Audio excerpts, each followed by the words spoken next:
Hey y'all, so for this month's tutorial, I am going to be attempting to sculpt a Funko Pop out of polymer clay.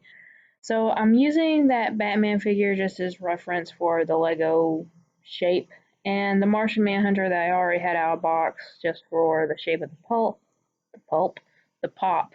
And the clay I'm using is the Super Sculpey. Um, I heard before that Super Sculpey was like really hard clay to work with, but I actually didn't have a problem with it. It worked pretty well for me. Um, and just so you know, buckle up because this is going to be a long ride. This craft took me a good 4 hours to do. I'm going to try and condense it down as much as possible, but can't guarantee anything. But I started with the base, and right now I'm just trying to make it into a Lego man. I don't have any kind of design other than that in my head. Had a few options rolling around, but I hadn't decided on anything when I first started it. But yeah, so we're just starting now with the Lego legs and sculpting it into a similar rectangular form just to start off with. After I got the basic shape of the legs wanted, I took my blade and just cut all the sides so that they would be as straight and smooth as possible. That was the biggest trick for me here. You know, Legos, they're blocks, obviously. So I wanted to get as sharp of edges and, clean of lines as possible.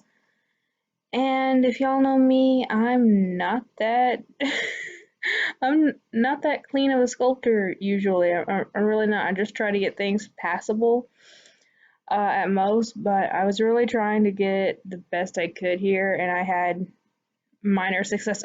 I had minor successes, English, successes throughout this entire project. I'm happy with the end result, which you probably saw a little bit in the thumbnail. I haven't made the thumbnail yet, but also I hope that the audio is good. I'll probably be filming in different locations because as I'm recording this now, I'm just starting to get the move really going at my place. Uh, so at the new place. So yeah. Anyway, here you can see me with an X-Acto knife trying to figure out how to make the gap between the legs. And apparently I thought that one wasn't smooth enough, but I definitely made some mistakes on that one. I can see it here. I didn't see it when I was working on it, but it's actually kind of bent, the clay. Okay, maybe I did see it. I really need to start taking notes during this thing, but it's probably never going to happen. But I did try to create a space in between the legs. What I probably should have done was put the clay in the refrigerator for a little bit. It won't damage the clay, it'll just make it stiff enough so it won't be very mushy anymore. Right now it's kind of like the consistency of just regular Sculpey clay, which is kind of like a firm Play-Doh. But right, but it just needed to be cleaner to make cleaner lines. But yeah, one foot's bigger than the other one. I realize that, but whatever. Went in with that pointer tool to kind of smooth the edges from where I tore the clay from in between it. Also, I'm just thinking it would have been good to just sculpt the two legs by themselves and maybe smooth them together. Anyway, but this is how I chose to do it, and yes, one leg did turn out bigger than the other one. With that same needle tool, I went in and put the lines in from where I wanted to cut in for the little indent, I guess where you would call the shin of the Lego. What's the anatomy of a Lego man? I wonder if anyone's ever dissected that. They probably have. Anyway, so I just went in with my X-Acto knife and cut out the spot for the indent for that part and tried to smooth it in with that same needle tool that you saw me with earlier. The smoothing part isn't the hard part. It's tedious and it's time consuming, but it's not hard. It's just trying to get all the little angles right and have everything perfectly straight, and yeah. As you can kind of see here, I tried to go back in and try to smooth out the legs, cut a little bit off again. Not only was I trying to make that a little bit wider cut, I was trying to make it a little bit more even. Didn't have too much success with that last part, but I did make the gap a little bit more obvious, and just made it look a little bit better. There was some clay still sticking out and that I had to keep on smoothing. It was hard to smooth in between there, I will say, which is why I just said that it would have been smarter for me to make two legs and then just smooth them together, but whatever, I did it this way. So I made the leg part a little bit longer by just extending that little cut I made earlier, and then the block that was there, the straight, more squarish block that was at the top of the waist, I'm just trying to curve that round where the joint is on the Lego piece and just make it as, again, smooth as, I have a feeling I'm going to be saying the word smooth a lot in this video. I said before I was trying to make this video as short as possible, yet here I am at the very beginning rambling. Sorry, but anyway, but I'm just trying to make it as round. I'm not trying to make this work like a Lego, obviously. I hope that was obvious. But I am trying to make it look as similar as possible, and I was trying to make that part as round as possible while still messing around with the legs because they were bugging me and then blah, blah, blah. Finally, I just gave up on trying to make the legs perfect, but I did make that part round. With the legs mostly done, by the way, I did go in my needle tool and draw in the seam line where it would be on the legs. But now I'm trying to make the little waist part, which is right above the bent or the joint piece on the Lego man. So I'm just taking one of those scrap pieces that I shaved off the cube at the beginning of the video, and I'm trying to shave it down, make it flat as possible, and I'm going to use that for the waist of this figure. I cut it to the right size for the legs, and now I'm going in with my, I was about to say Super Sculpey, that's the name of the clay, the Liquid Sculpey, which is a bakeable glue or bakeable clay glue for the clay. It'll just basically blend in with the clay, and this will just make it so that the parts are more secure with each other when they have finally baked. So I would say it's a very essential part. If you want to be even smarter about it, score the pieces before you put the Sculpey on them. Again, that's something I just now thought about. But I should have done that so it would be more secure, but I mean, it doesn't seem like it's going to fall apart when I'm handling the finished piece now, but still. And I also put in some little connectors. You're going to see me doing that a lot this video, using the wire metal just to make it more secure. My goal here was to make it stand on its own once it was finished. So I put the wire all throughout this figure, trying to make it stand. You will see if I was successful or not at the end. And again, I am smoothing the legs as best as possible because, yeah, I'm not perfect. One thing I wish I did was I'm still fussing with those legs, but wish I made those wires a little bit longer when I put them in. The longer they are, the more secure they are, and the more durable the figure is. But at this point, I was also not sure how the other pieces were going to come out, so I made them a little bit shorter than I should have. But yeah, but I did bake this piece after I do it. Please make sure you're baking according to your package's instructions. All clay bakes differently, but as long as you do it low and slow, you should be okay. So now on to the torso. Again, the legs have been completely baked at this point, so they're hard and stiff. They're not in danger of being misshapen unless they break, which thankfully they didn't. But I pulled the torso off the Lego figure, the Batman figure, apart again to use as reference. And I held it up to the Martian Manhunter to make sure I'm still in pop proportions as well. That was another a challenge here to make sure, it looks like a Lego, but also is in the same proportions as a standard pop figure. I got a new respect for the sculptors of the Funko Pops, let me tell you.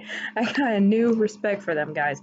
But anyway, so I'm trying to make it like a triangular almost shape, and again, making sure the edges are as clean as possible, that it measures up properly, same thickness as the legs, which is why I'm bringing out my blade again. So yeah, just a lot of shaping in this one.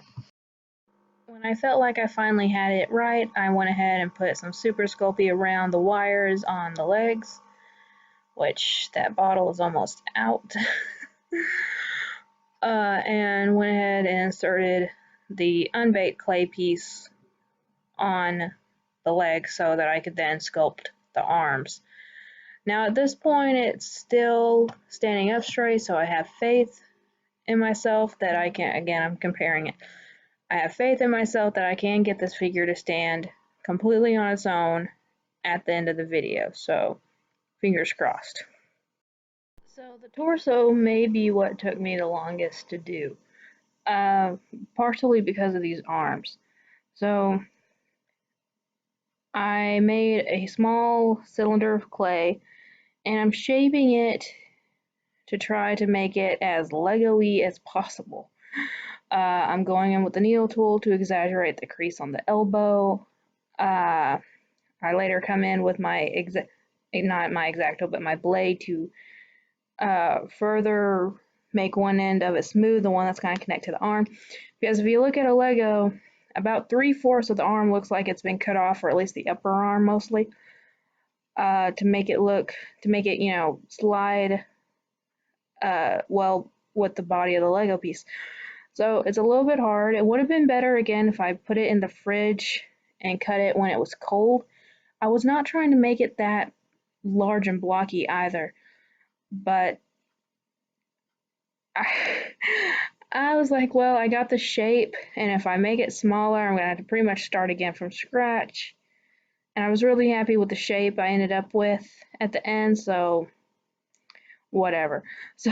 So I put in a small little piece of wire at the very end for the future hand, and I started on the next one. Again, I'm comparing it to the Lego to make sure it's the exact shape, and I was happy with it. So I got the arms as symmetrical as possible, and again I put a little wire at the end of the arm so I could attach the hands. This is what I'm trying to do now. So the hands of a Lego, very flat and very curved.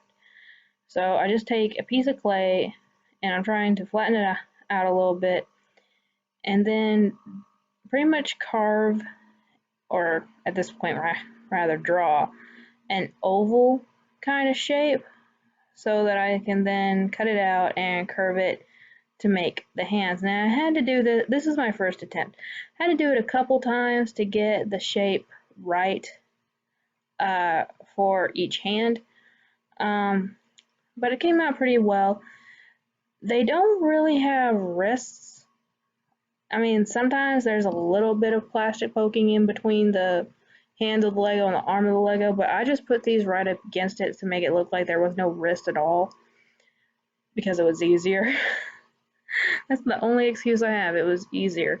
So I'm just trying to flatten out the edges on this one a little bit where the blade cut on it. And again, this wasn't the one I went with at the end, but it was the same kind of shape. Never mind, I lied. I did go with that first shape one to put the hand on. When I go back and look at the footage again, I remember it in a way different than what had actually happened. Anyway, but I went ahead, measured it, looked at what it would look like on the hand. You can see I'm kind of mushing it into the wire here. I did put liquid Sculpey on it beforehand. Let me make that clear. You need to use that stuff. And I'm just trying to make it maintain its shape. I also put a little bit of liquid Sculpey between the hand and the wrist. This stuff dries transparent. This part, okay, you can get liquid Sculpey that are completely transparent.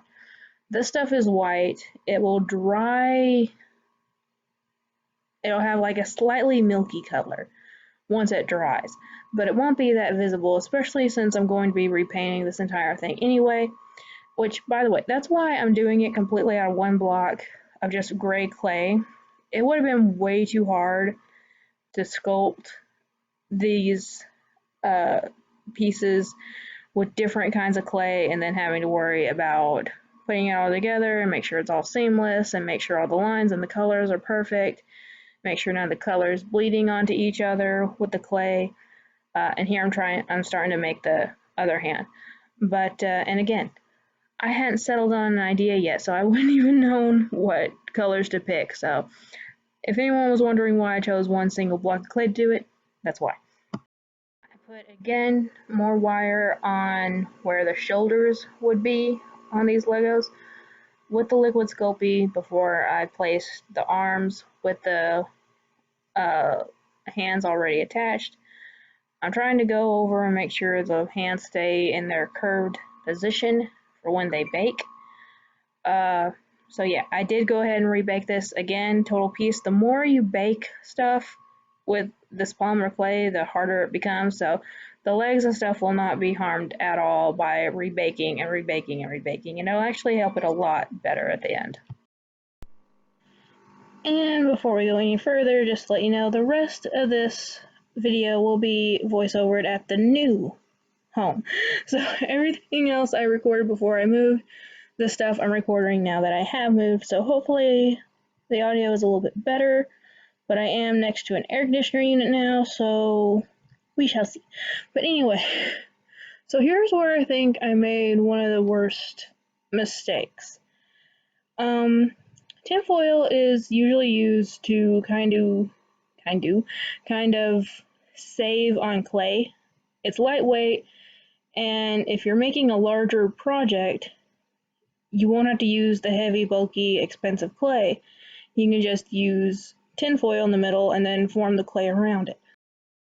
This is a technique that I've used before on the channel. I used it with the Nidoran. However, what I didn't take into account was the actual project, I guess. With Nidoran, it was a lot easier to do just a little bit of tinfoil and then a little bit of clay around it. But when a bigger piece, I guess I'm just not skilled enough yet. I am man enough to admit I am definitely not as skilled as I probably should have been for this project. Well, you'll see in the finished project, it just didn't turn out too well. But you can see me here trying to shape the tinfoil, making it a roundish, squarish piece to form the clay around. So I rolled out a piece of clay to hopefully fit the foil, and I'm putting some liquid Sculpey on it before I put it on there just to make sure it adheres better to it. If you don't, it's no big deal when it comes to like smaller pieces, but on larger pieces I would definitely recommend going ahead and doing that just so it may come loose from the clay, so it almost have like a rattling sound if you don't. So it's just better to make it all one piece.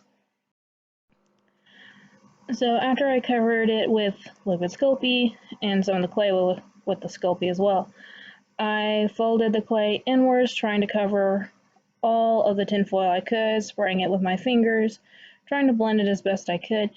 Now, obviously after I did this, I had to smooth a lot of it together, mostly just using my hands.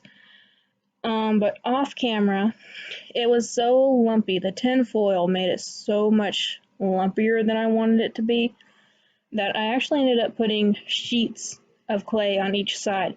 So on every side of the head, so all 6, I made little sheets of clay of about the same thickness and just put them on and blended them into each other, trying to make this thing as less lumpy as possible, which you can see that's my biggest problem right now. It honestly just looks like a big turd at this point. So Not the look I was going for here. If I ever do this again, I'm either gonna have to do all clay or use some kind of styrofoam to shape it, because the tinfoil just did not work for me unless I used a lot more clay, and I just didn't want to because I was already spending a lot of time on this project already.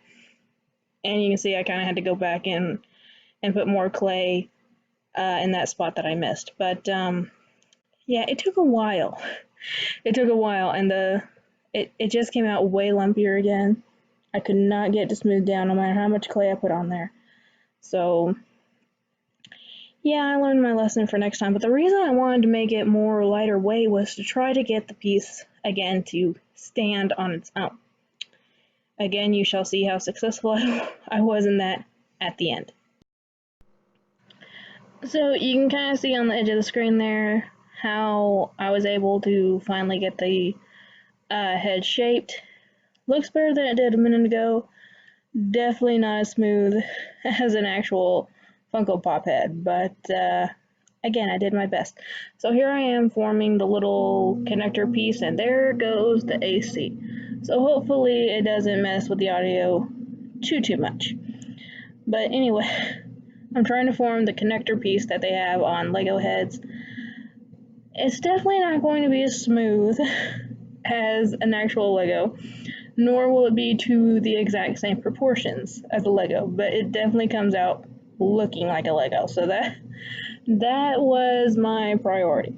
So I tried to smooth the ends together with both my fingers and a needle tool, and I then laid it on the head using some liquid Sculpey. It took a little longer than I thought it was going to be, to smush that seam together. And I didn't really bother doing it on the inside, which was probably a mistake. I probably should have tried to put it down a little bit more on the inside too, but oh well. And also I couldn't make it exactly round. You know, on the ones on a Lego head, it's perfectly round. It's a perfect circle. On this one, I tried to make it more ovalish shape to conform more to the actual pop style head. So it looks a little bit wacky when you think of a Lego, but again, it works for what I'm trying to create. And here is the second connector piece to go on the base of the head where the head would snap into the body. This did not last for the entire project. Spoiler alert, it did not last for the entire project, and you'll see why in a few minutes. But I did try to make it exactly like the one on the head, just slightly bigger. Again, with my needle tool, I smooth it down, both of them, into the base of the head and the top of the head, trying to make it as seamless as possible. By the way, for anyone wanting to get into clay sculpting, unless you're wanting to try to do something very intricate, really and truly the only tools you'll need is a blade to cut with. I would suggest both an X-Acto knife and a long blade like the one I was using earlier to cut the blocks. That needle tool to put some fine details into the clay with the point and smooth it in with the edge, and then a ball tool again for more smoothing purposes. That's pretty much all I ever use. Very rarely do I ever use another kind of tool. So if you are wanting to get into this hobby and you don't feel like spending a lot on tools, keep in mind those are really the only ones you need. I tried to trim it down to size as best as possible, and I'm going out of frame when doing so, oh well.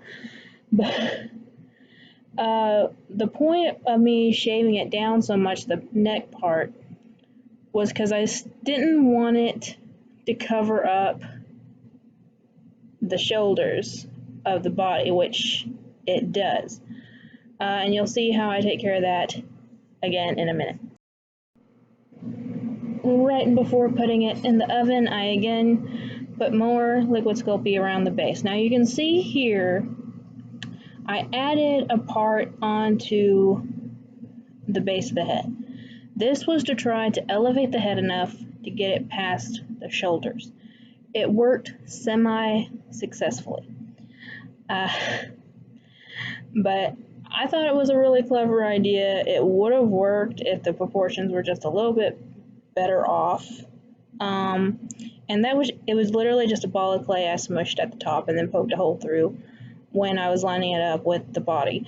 So, but anyway, I tried to secure everything I can very thoroughly. I used a very thorough amount of the liquid Sculpey on the inside of both connector pieces, and I also put it on the seam of the connector pieces on the inside to try to stabilize it even more.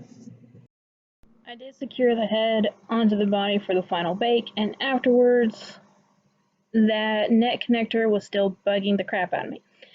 So, so the only reason I'm showing this part on camera, like I didn't show the sanding for the resin magnet craft I did, but I figure, you know what, I'm moving her anyway, I'll have to clean up the workspace anyway.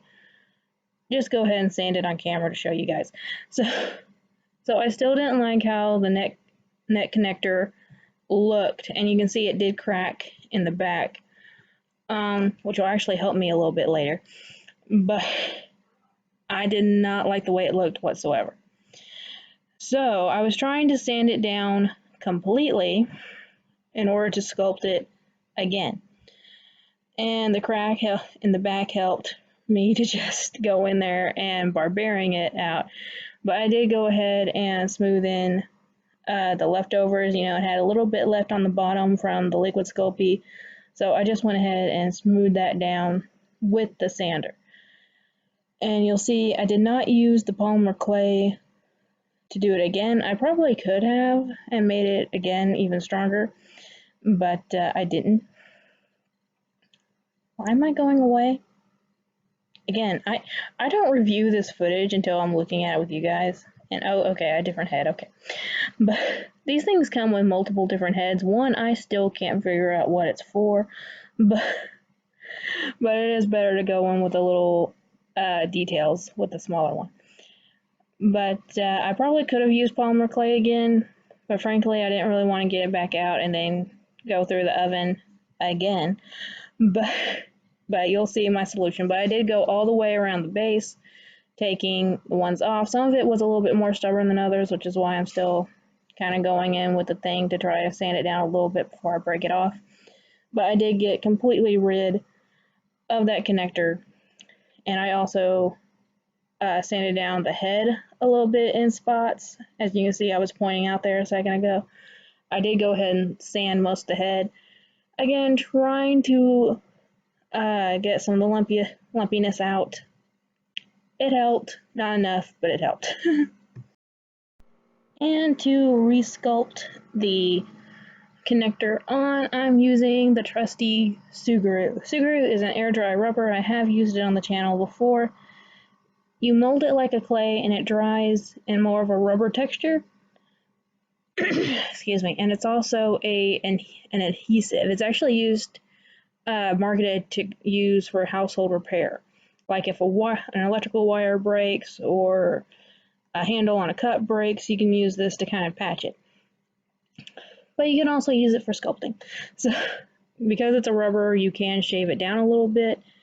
It's not the best when trying to make something 3D-ish, but it'll work for what we're trying to do here. And I'm actually going to end up making 2 different pieces out of the Suguru, which I'm running low on and need to order more.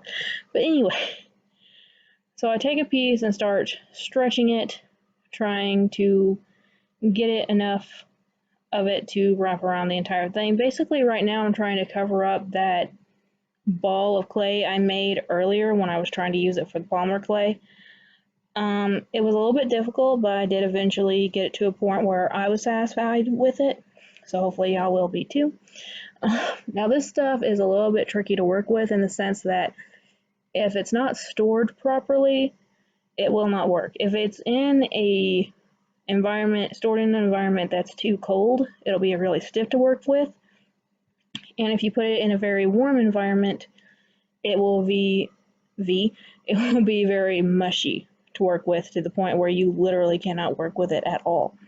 So definitely store it at room temperature. You can buy this on Amazon in multiple different colors. I usually just get the white, but it is a bitch to paint over.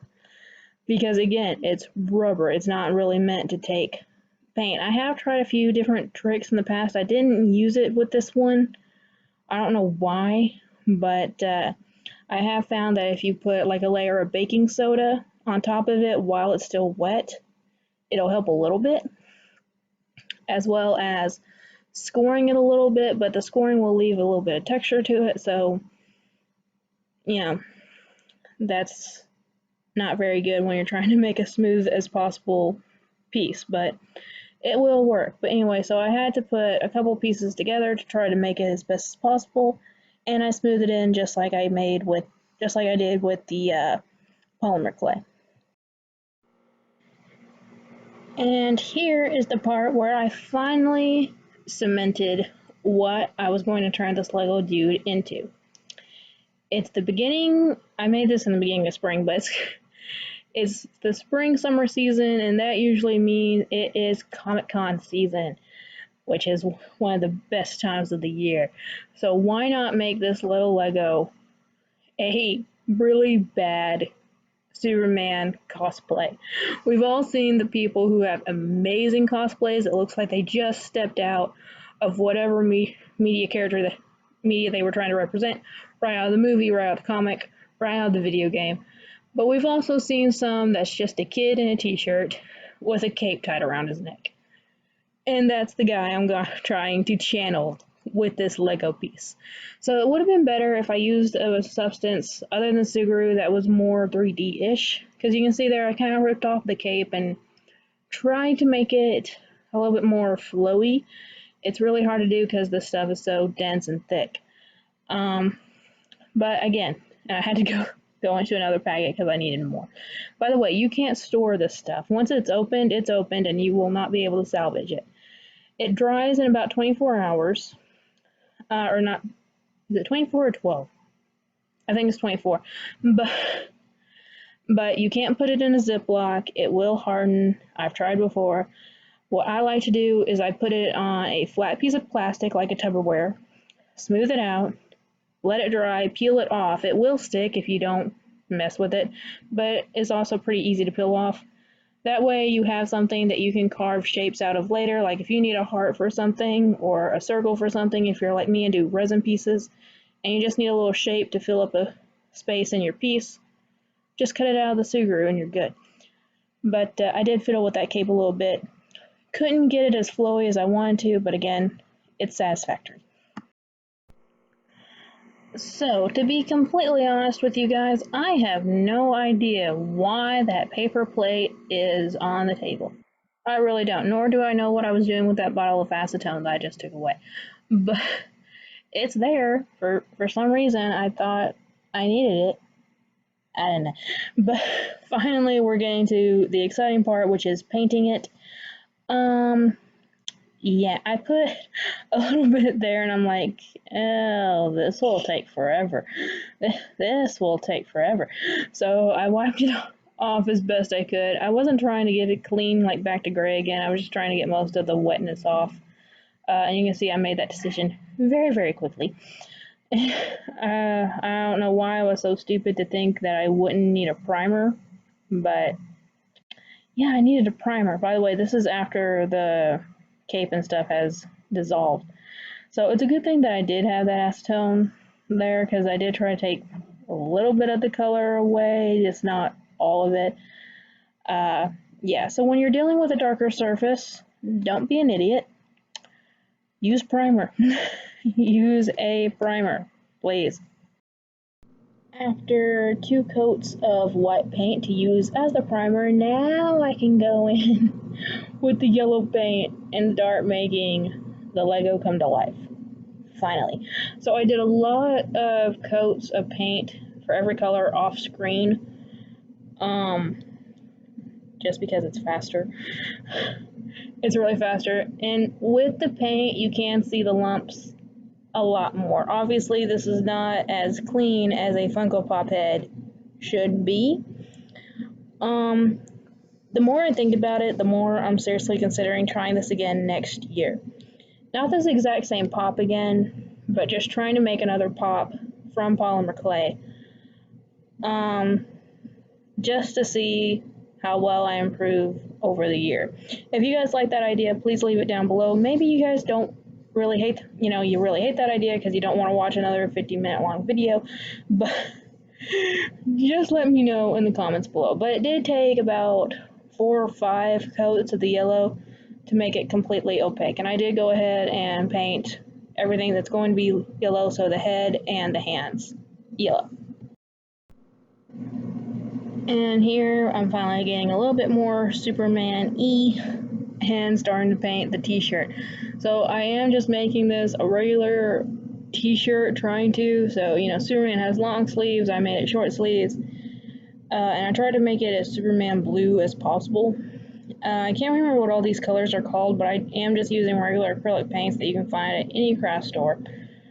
So don't get the expensive stuff, just get the cheap stuff. And if you want to make it as professional looking as possible, water down the paint.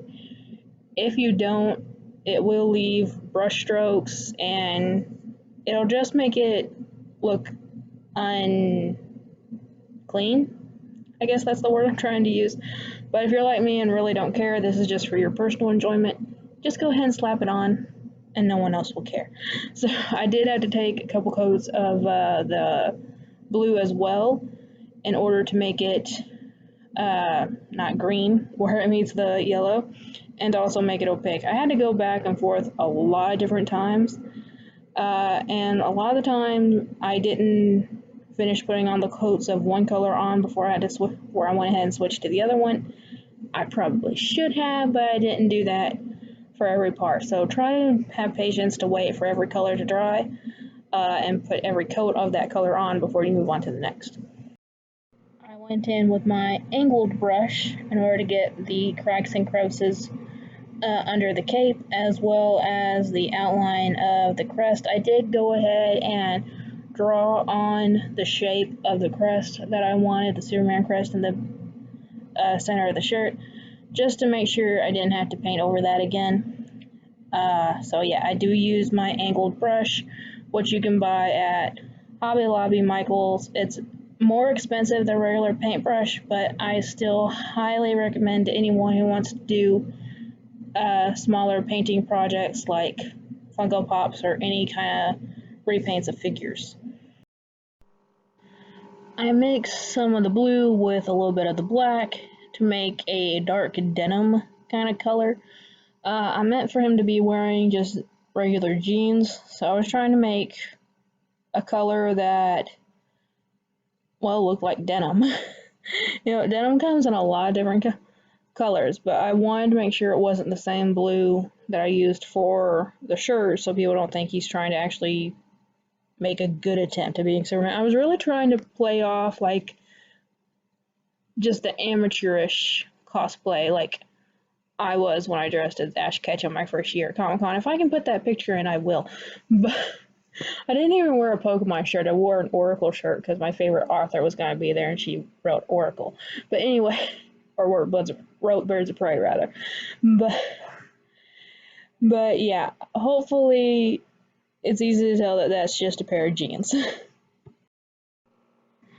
After the jeans came a regular brown belt, which I apologize for all the shadows. But again, I'm just trying to what's a good way to say it? To represent that this is not a professional cosplayer. So I figured, someone who's brand new to cosplaying would just use a regular belt they had in their closet. So just a regular brown belt around the top of the jeans, which I actually did need about 3 coats for that, which surprised me. I guess the brown's getting a little bit runny too. But again, angled brush. Highly, highly recommend them. I have like 3 and I use them all a lot. Off camera, I put in a little bit of white paint on the belt just to make spot for the belt buckle, which I used a silverish paint. I don't have silver. I have gunmetal gray. I really need to go out and buy some silver paint. But I probably should have went with gold instead, like a golden belt buckle, but I didn't. I went ahead and did the gray. Oh well. I also went ahead and colored in the insignia with a lighter yellow color while the belt buckle was drying. By the way, I'm going in between, each color off camera, fixing some mistakes that I make along the way with those sponge tip tools that I showed in the past. Way easier than just waiting till the end for me, because I always forget at the very end to look for the imperfections, so I don't remember to go back and fix them. So for me, I just fix them as I go along. So just so you know.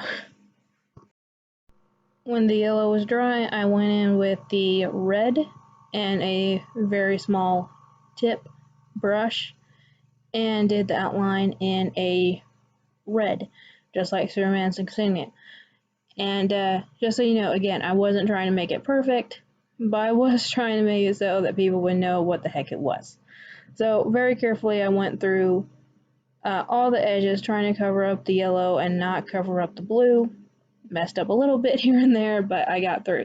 By the way, now there's a lawnmower going outside, so if you guys hear that too, I apologize. These videos aren't perfect, and they never will be. And if my hand gets out of the way, you can see where I just took a toothpick and drew an S. Not a Superman S, just an S. And honestly, I think it turned out perfect.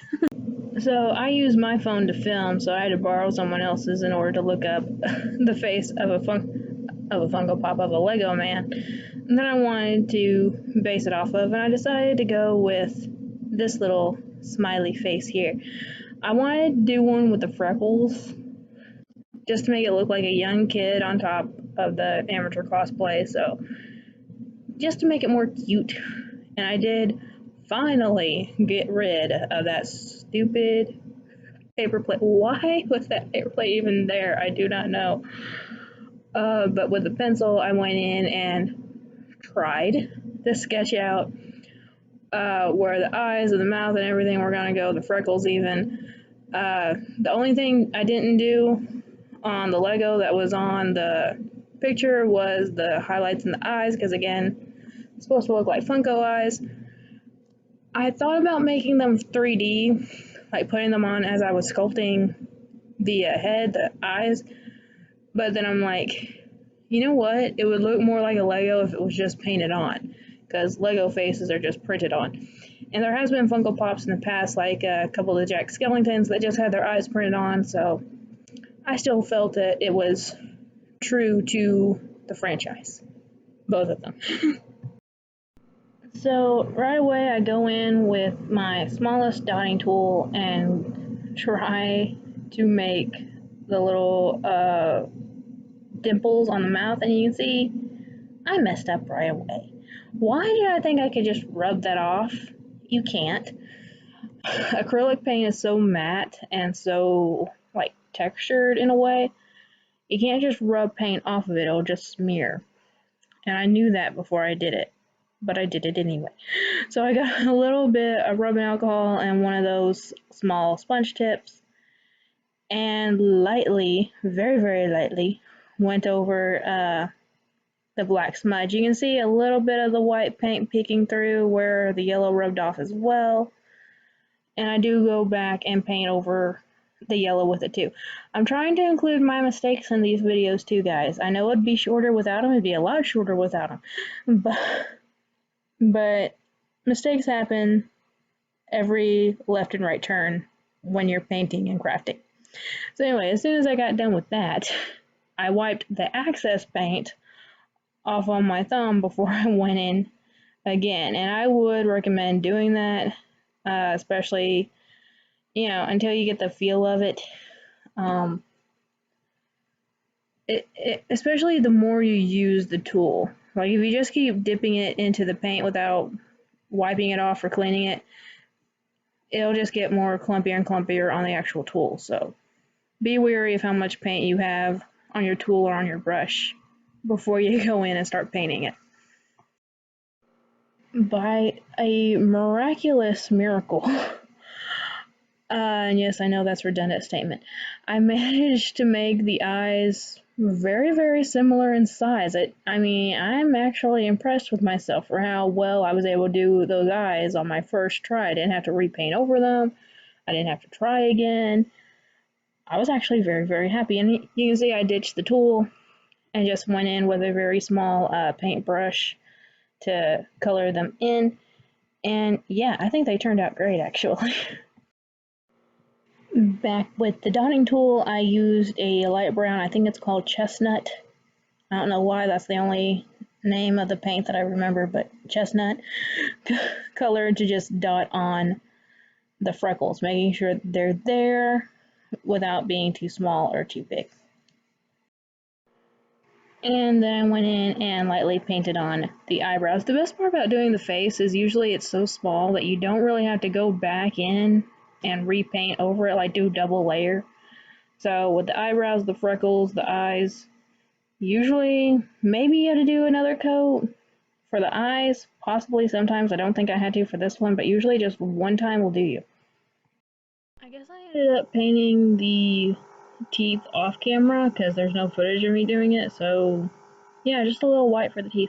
And then I went back in with that tool after it dried to clean up the edges a little bit where I smudged it with the white paint.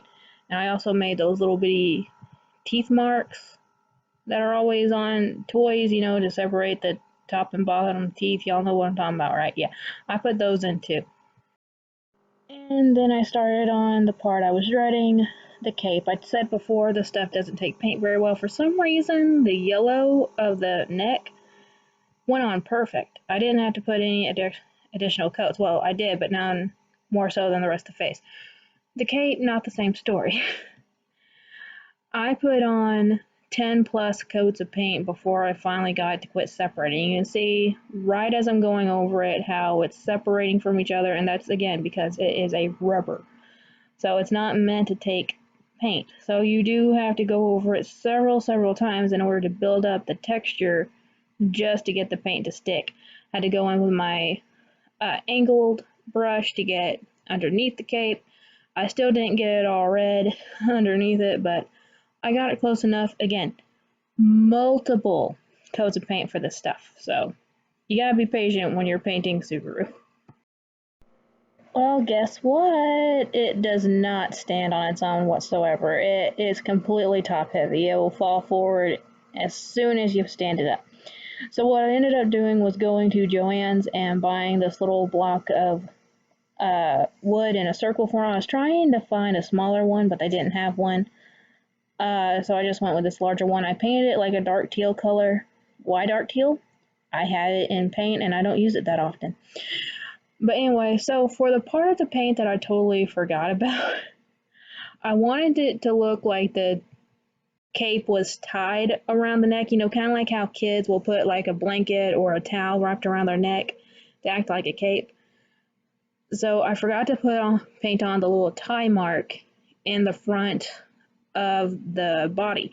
So I go in with the white paint and my smallest dotting tool again and just put two little like leaf shaped marks right on the base of the neck where sorry, which I end up painting red and then putting a little black detailing to make it look like it was actually tied. Give it a little bit more 3D so hopefully people know what it is when they're looking at it. So yeah.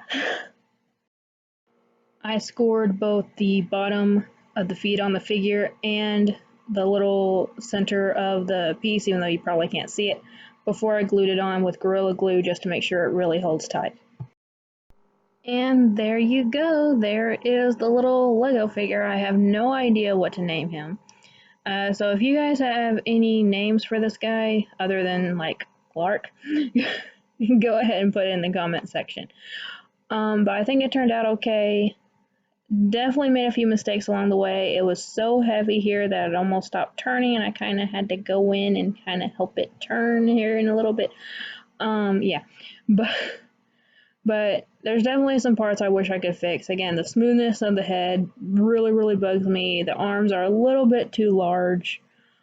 The connector on the head is too tall. I could keep going on and on and on about all the imperfections on this thing, but honestly, I'm happy with it. It looks a little bit better than I initially pictured. And I know what main mistakes I made going into this, so if I do end up doing it again, I will be more prepared for next time. So anyway, guys, I hope you all enjoyed this month's tutorial. Next month will also be a Funko Pop tutorial, so yay, 2 months in a row. But anyway, guys, I hope you all enjoyed. Tell me what you think in the comment section below, and remember, like always, it's a community and not a competition. I'll see y'all later. Bye.